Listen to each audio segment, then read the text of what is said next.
স্বাগত স্বাগত স্বাগত হরি ওম তারা বিনয়ে ইউটিউব চ্যানেলে আপনাদের স্বাগত স্বাগত স্বাগত স্বাগত।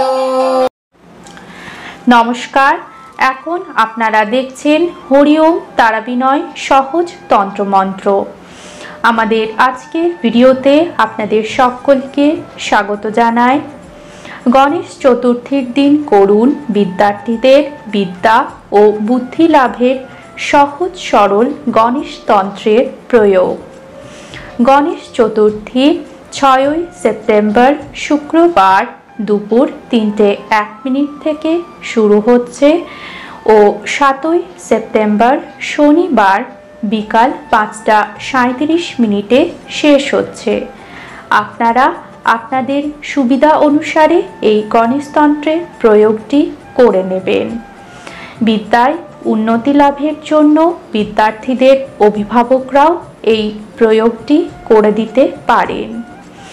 এবার জেনে নিন প্রয়োগটি করতে কি কি সামগ্রী লাগবে। 5টি দূর্বা ঘাস, একটি ভূর্জপত্র বা সাদা কাগজ, একটি সবুজ কালির পেন, এক টুকরো সবুজ কাপড়, আর লাগবে সবুজ সুতো, যে কোনো ধাতুর একটি মাদুলি ও কাঁচা মোম। সর্বপ্রথম আপনারা আপনাদের সাধ্যমতো ফল, মূল ও মিষ্টান্ন দিয়ে গণেশ ভগবানের পুজো করুন। এবার ভূর্জপত্রে বা সাদা কাগজে সবুজ কালি দিয়ে এই মন্ত্রটি লিখুন।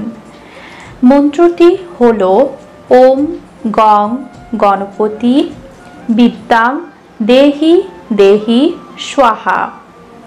এবার ওই ভূর্জপত্রের ওপরে লেখা মন্ত্রটিকে এক টুকরো সবুজ কাপড়ের ওপরে রাখুন। এবার ওই ভূর্জপত্রের ওপরে 5টি দূর্বা ঘাস রাখুন। এবার ওই সবুজ কাপড়ের ওপরে রাখা ভূর্জপত্র ও ঘাসগুলিকে একসাথে মুড়ে মাদুলির মধ্যে ভরে দিন ও মোম দিয়ে মাদুলির মুখটিকে ভালো করে বন্ধ করে দিন। এবার মাদুলিটিকে কাঁচা দুধ ও গঙ্গা জল দিয়ে ভালো করে ধুয়ে গণেশের আসনে রাখুন। এবার স্ক্রিনে দেওয়া মন্ত্রটিকে 108 বার বিদ্যার্থীকে জপ করান অথবা অভিভাবকরা জপ করে নিন। মন্ত্রটি জপ করার পর আরও 7 বার মন্ত্রটিকে জপ করতে হবে। একবার মন্ত্রটি উচ্চারণ করে কবচের গায়ে একটি ফু দিতে হবে। এভাবে 7 বার করতে হবে। এবার কবচটিকে সবুজ সুতো দিয়ে বিদ্যার্থী ছেলে হলে ডান হাতে ও বিদ্যার্থী মেয়ে হলে বাম হাতে বেঁধে দিন। তাহলে দেখবেন গণেশ ভগবানের কৃপাতে বিদ্যার্থীরা বিদ্যায় উন্নতি লাভ করবে। এই ভিডিওটি দেখার জন্য আপনাদেরকে অসংখ্য ধন্যবাদ।